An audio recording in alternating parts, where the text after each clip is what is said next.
সবাইকে স্বাগত। আপনারা যারা পরীক্ষা দিবেন আপনাদের পরীক্ষাটি লিখিত হবে। আজকে একটি লিখিত পরীক্ষার প্রশ্ন প্যাটার্ন নিয়ে এসেছি। ইনশাল্লাহ এই প্যাটার্ন থেকে 25 থেকে 30 নাম্বার অনায়াসে কমন পাবেন। ধৈর্য সহকারে সম্পূর্ণ ভিডিওটা দেখলে আপনি পরীক্ষায় পাস করতে পারবেন। আমি দেখিয়ে দিব কোন কোন বিষয়ে কোন কোন টপিক থেকে প্রশ্ন আসে।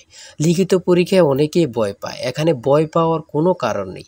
যদি আপনি পরীক্ষার বিষয়বস্তু কোন কোন টপিক কোন কোন বিষয় থেকে প্রশ্ন আসবে সেটা যদি বুঝতে পারেন, পরীক্ষায় পাস করা আপনার জন্য একদম ইজি। ঠিক আছে, আজকে সম্পূর্ণ প্রসেসটা আমি দেখিয়ে দিব। আর বলে রাখি, আপনারা যারা পরীক্ষা দিবেন আপনাদের জন্য একদম শর্ট করে চূড়ান্ত সাজেশন তৈরি করা হয়েছে। পরীক্ষার প্রশ্ন প্যাটার্ন যেমন থাকবে সেম প্যাটার্নে আমরা একটি চূড়ান্ত সাজেশন তৈরি করেছি। সাজেশনটি নিতে স্ক্রিনে দেওয়া হোয়াটসঅ্যাপ নাম্বার রয়েছে, ইমো নাম্বার রয়েছে, দুটোর মধ্যে যে কোনো একটি মেসেজ করে সাজেশনটি সংগ্রহ করুন। সাজেশনের মূল্য মাত্র 100 টাকা। আমি বলি অবশ্যই প্রত্যেকে আমাদের সাজেশনটি সংগ্রহ করবেন। যারা যারা পরীক্ষা দিবেন প্রত্যেকে আমাদের সাজেশনটি সংগ্রহ করবেন। সাজেশনের মূল্য মাত্র 100 টাকা। আমি বলি 100 টাকা কিন্তু বড় কথা না। ঠিক আছে, আপনারা বুঝতে পারবেন কোন কোন টপিক কোন কোন বিষয় থেকে আসবে। খুব সুন্দরভাবে প্রত্যেকটি প্রশ্নের ব্যাখ্যা ও সমাধান সহ আমাদের সাজেশন উল্লেখ রয়েছে। যারা চাকরির কারণে, বিভিন্ন কাজের কারণে অথবা একটু পড়ালেখা দুর্বল, তারা অবশ্যই আমাদের সাজেশনটি সংগ্রহ করবেন। মাত্র 100 টাকা। ইনশাল্লাহ আপনারা পরীক্ষায় পাশ করে যাবেন। দেখেন, আমি মূল কথায় চলে আসি। আপনাদের পরীক্ষাটি লিখিত হবে। লিখিত পরীক্ষাটা কি ওটা আগে আপনাকে বুঝতে হবে। যেমন সন্ধি বিচ্ছেদ, বেশ বাক্য সহ সমাস নির্ণয় করুন, তারপরে এক কথায় প্রকাশ, তারপরে বিপরীত শব্দ, তারপরে ইংরেজি থেকে ট্রান্সলেট থাকবে, ভয়েস থেকে থাকবে, প্রিপোজিশন থেকে থাকবে, তারপরে শর্ট করে একটি প্যারাগ্রাফ থাকবে, তারপরে গণিত অংশ থাকবে, সর্বশেষ সাধারণ জ্ঞান থাকবে। এতটুকুই হচ্ছে লিখিত পরীক্ষার প্রশ্ন। ঠিক আছে, সিলেবাস আমি দেখিয়ে দিচ্ছি। তারপরও দেখেন, এক নম্বরে রয়েছে অনুচ্ছেদ লিখুন, কৃত্রিম বুদ্ধিমত্তা। ঠিক আছে, অনুচ্ছেদ লিখুন, কৃত্রিম বুদ্ধিমত্তা সম্পর্কে একটি অনুচ্ছেদ লিখবেন। এই অনুচ্ছেদটি লিখতে পারলে আপনাকে 5 নাম্বার দেওয়া হবে। হ্যাঁ, যে কোনো একটি অনুচ্ছেদ দিতে পারে, এটা নিয়ে আমি মনে করি আপনাদের কোনো সমস্যা হবে না। হ্যাঁ, তারপরে 2 নম্বরে থাকবে সন্ধি বিচ্ছেদ করুন। এখানে 5টা সন্ধি বিচ্ছেদ থাকবে, 5টার জন্য 5 নাম্বার আপনাকে দেওয়া হবে। আমার কথা বুঝতে পারছেন? তারপরে রয়েছে 2 নম্বরের সন্ধি বিচ্ছেদ, এখানে 5টা থাকবে, 5টার জন্য 5 নাম্বার। তারপরে 3 নম্বরে রয়েছে বেশ বাক্য সহ সমাস নির্ণয় করুন। এখানে 5টা আছে, 5টার জন্য 5 নাম্বার আপনারা পেয়ে যাবেন। ঠিক আছে, প্রত্যেকটি প্রশ্নের জন্য 1 নাম্বার করে। আর বলি, যারা পরীক্ষা দিবেন কোথায় থেকে পড়বেন, অনেকেই বোঝেন না। এখান থেকে ওখান থেকে না পড়ে আমাদের কাছ থেকে সাজেশনটা নেন, আপনি সুন্দরভাবে পড়ে যান, পরীক্ষা উত্তীর্ণ হয়ে যাবেন। ঠিক আছে, বুঝতে পারছেন কথা? তারপরে 4 নম্বরে রয়েছে এক কথায় প্রকাশ করুন। এখানে 4টা দিয়েছে, 4টার জন্য 4 নাম্বার আপনাকে দেওয়া হবে। এখানে 5টা দিলে 5টার জন্য 5 নাম্বার আপনাকে দেওয়া হবে। ঠিক আছে, তারপরে রয়েছে অর্থসহ বাক্য রচনা করুন। এখানে 5টা রয়েছে, 5টার জন্য 5 নাম্বার আপনাকে দেওয়া হবে। ঠিক আছে, তারপরে 6 নম্বরে রয়েছে একটি শর্ট করে প্যারাগ্রাফ, সোশ্যাল মিডিয়া সম্পর্কে একটি প্যারাগ্রাফ আপনারা লিখতে হবে। যদি আপনারা এই প্যারাগ্রাফটা লেখেন তাহলে 5 নাম্বার পেয়ে যাবেন। তারপরে 7 নম্বরে রয়েছে অনুবাদ অর্থাৎ ট্রান্সলেট আপনারা করতে হবে। এবার লিখিত বলেন, এমসিকিউ বলেন, ট্রান্সলেট থাকবেই থাকবে। ঠিক আছে, এখানে 5টা ট্রান্সলেট থাকবে, 5টার জন্য 5 নাম্বার পেয়ে যাবেন।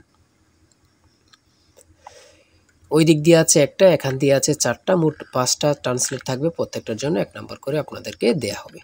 তারপরে 8 নম্বরে রয়েছে fill in the gaps with appropriate word. ঠিক আছে, এখানে 5টা থাকবে, 5টার জন্য 5 নাম্বার আপনাদেরকে দেয়া হবে। 9 নম্বরে রয়েছে change the sentence as directed. ঠিক আছে, এখানে 5টা থাকবে, 5টার জন্য 5 নাম্বার আপনাদেরকে দেয়া হবে। আমি বলি, যারা পরীক্ষা দেবেন আমাদের সাজেশনটি সংগ্রহ করবেন। প্রত্যেকটি প্রশ্নের ব্যাখ্যা ও সমাধান সহ আমাদের সাজেশনে পেয়ে যাবেন। ঠিক আছে, তারপরে 10 নম্বরে রয়েছে মেক সেন্টেন্স উইথ ফলোইং ওয়ার্ডস। এখানে 5টা থাকবে, 5টার জন্য আপনাকে 5 নাম্বার দেওয়া হবে। দেখেন কিন্তু কোন কোন টপিক থেকে প্রশ্ন আসে, এটা কিন্তু দেখেন, খুবই গুরুত্বপূর্ণ একটি প্রশ্ন প্যাটার্ন। তারপরে 11 নম্বরে দিয়েছে পুনরূপ। পুনরূপ থেকে 3 থেকে 5টা প্রশ্ন অবশ্যই থাকবে। ঠিক আছে, যেমন এখানে রয়েছে BLRI এর পুনরূপ কি, ECN EC এর পুনরূপ কি, IUCN এর পুনরূপ কি। এখানে 3টা দিয়েছে, 3টার জন্য 3 নাম্বার। ঠিক আছে, তারপরে যেটা রয়েছে বাংলাদেশ সংবিধানের অনুচ্ছেদ কয়টি? 153টি। খুবই গুরুত্বপূর্ণ। ঢাকা বিশ্ববিদ্যালয় কত সালে প্রতিষ্ঠিত হয়? 1921 সালে। খুবই গুরুত্বপূর্ণ। কত পরীক্ষা আসছে আল্লাহ ছাড়া কেউ জানে না। ঠিক আছে, কেন্দ্রীয় শহীদ মিনারের স্থপতি কি? হামিদুর রহমান। বাংলাদেশের সর্বোচ্চ পর্বত শৃঙ্গের নাম কি? সেটা হচ্ছে তাজিংডং বিজয়। ঠিক আছে, খুবই গুরুত্বপূর্ণ। 1952 সালে 21শে ফেব্রুয়ারি ফাল্গুন মাসের কত তারিখ ছিল? 8 ফাল্গুন। ঠিক আছে, খুবই গুরুত্বপূর্ণ একটি প্রশ্ন।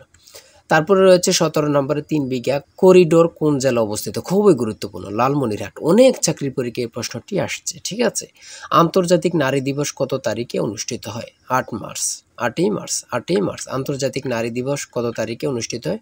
8ই মার্চ। কত পরীক্ষা যে আসছে আল্লাহ ছাড়া কেউ জানে না, শুধু এটাই হচ্ছে কথা। তারপরে রয়েছে হরমুজ প্রণালী কোথায় অবস্থিত? ওমান ও পারস্য উপমহাসাগরে অবস্থিত। খুবই একটি গুরুত্বপূর্ণ। এখন বর্তমানে হরমুজ প্রণালী সম্পর্কে অবশ্যই প্রশ্ন আসবে, ঠিক আছে। তারপরে রয়েছে ডেনমার্কের মুদ্রার নাম কি? সেটা হচ্ছে ক্রোন। খুবই গুরুত্বপূর্ণ। রোহিঙ্গা জনগোষ্ঠী কোন দেশের অধিবাসী? মিয়ানমার। নিঝুম দ্বীপ কোন নদীর মোহনায় অবস্থিত? মেঘনা। খুবই গুরুত্বপূর্ণ একটি প্রশ্ন উত্তর। নিঝুম দ্বীপ কোন নদীর মোহনায় অবস্থিত? সেটা হচ্ছে মেঘনা নদী, ঠিক আছে। তারপরে রয়েছে পরিবেশবাদী গ্রেটা থুনবার্গ কোন দেশের নাগরিক? সুইডেন। 25 নম্বরে রয়েছে পৃথিবীর বৃহৎ ম্যানগ্রোভ বনের নাম কি? সুন্দরবন। তারপরে রয়েছে 1 কিলোবাইট কত বাইটের সমান? 1024 বাইট। কোন ভিটামিনের অভাবে রাতকানা রোগ হয়? ঠিক আছে, কোন ভিটামিনের অভাবে রাতকানা রোগ হয়? Vitamin A. ইউনেস্কো এর সদর দপ্তর কোথায়? Paris, France. কত পরীক্ষা আসছে আল্লাহ ছাড়া কেউ জানে না, ঠিক আছে। তারপরে রয়েছে গণিত। সর্বশেষ রয়েছে একটি বইয়ের মূল্য 100 টাকা বিক্রয়ের সুবিধার্থে বইটির মূল্য 10% হ্রাস করা হলো। 3 মাস পর বইটির নতুন মূল্যের উপর আরও 5% ছাড় দিয়ে বইটি বিক্রয় করা হলে বইটি কত টাকায় বিক্রয় হলো? এখানে অঙ্কটির সমাধান দেয়া আছে, আপনারা যদি পারেন এই অঙ্কটির জন্য 5 নাম্বার আপনাদেরকে দেয়া হবে, ঠিক আছে। তারপর রয়েছে কোনো বিশ্ববিদ্যালয়ের ছাত্র ও ছাত্রীর অনুপাত 3:2, ছাত্রদের মধ্যে থেকে 20% এবং ছাত্রীদের মধ্য থেকে 25% বৃত্তি পেয়ে থাকলে ওই বিদ্যালয়ের মোট কত শতাংশ ছাত্রছাত্রী বৃত্তি পায়নি? ঠিক আছে, এই অঙ্কটির সমাধান দেওয়া আছে, আপনারা যদি পারেন 5 নাম্বার পেয়ে যাবেন।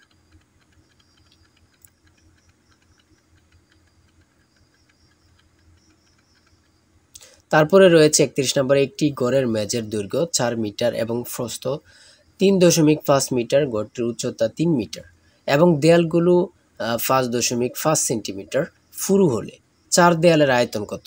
এখানে চিত্রটা দিয়ে বুঝিয়েছে এবং কি অঙ্কটা সমাধান দেওয়া আছে, আপনারা দেখে নিলে বুঝতে পারবেন। তারপরে একটি উৎপাদক থেকে একটি প্রশ্ন রয়েছে, এখানে সমাধান দেওয়া আছে, আপনারা দেখে নিলে বুঝতে পারবেন। এই অঙ্কের উত্তরটি পারলে আপনাদেরকে 5 নাম্বার দেওয়া হবে। আমার কথা বুঝতে পেরেছেন? তারপরে মান নির্ণয়ের এখানে অঙ্কগুলো রয়েছে। হ্যাঁ, এতটুকু আজকের প্রশ্ন উত্তর। আপনারা যারা পরীক্ষা দিবেন অবশ্যই এই নাম্বার হোয়াটসঅ্যাপ ইমো আছে, হোয়াটসঅ্যাপ অথবা ইমোতে এই নাম্বারে মেসেজ করে সাজেশনটি সংগ্রহ করেন। সাজেশনের মূল্য 100 টাকা। আর অবশ্যই হ্যাঁ, প্রত্যেকে আমাদের চ্যানেলটি সাবস্ক্রাইব ও পেজটি ফলো দিয়ে রাখলে আমরা নতুন ভিডিও আপলোড দেওয়ার সাথে সাথে চলে যাবে আপনার কাছে নোটিফিকেশন। আপনাদের পরীক্ষার প্রশ্ন সমাধান, আপনাদের রেজাল্ট, বিভিন্ন চাকরির খবর, সকল কিছু আমাদের চ্যানেলে পাবেন। তাই অবশ্যই চ্যানেলটি সাবস্ক্রাইব করে পাশে থাকলে আপনাদের চলবে, ঠিক আছে। যে কোনো মুহূর্তে যে কোনো সমস্যা আপনাদের কাছে নোটিফিকেশন চলে যাবে। সবাই ভালো থাকবেন, সুস্থ থাকবেন। আল্লাহ হাফেজ।